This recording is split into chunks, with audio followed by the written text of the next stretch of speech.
Merhaba arkadaşlar. Bugün de sizlere metabolizma hızlandırıcı detoks smoothie hazırlayacağım. Bunun için 3 yemek kaşığı yoğurda ihtiyacımız var. Bir tane orta boy salatalık, yarım limon kabukları ile birlikte ufak ufak doğradım. Bir tutam maydanoz ve 10 adet kadar da nane yaprağı.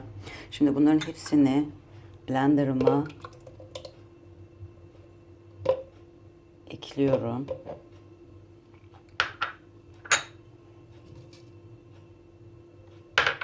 Maydanozları da koyuyorum.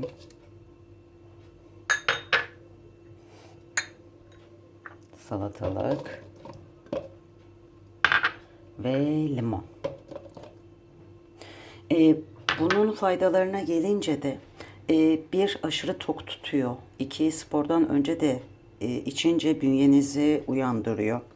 Ve artı yoğurtla limon yan yana gelince vücuttaki yağları da eritiyor.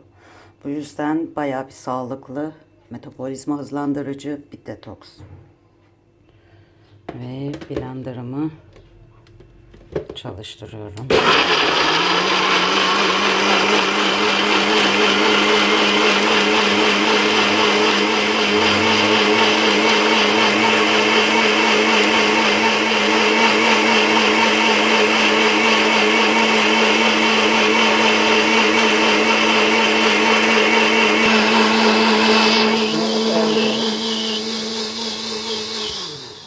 Şimdi bardağıma dökeceğim.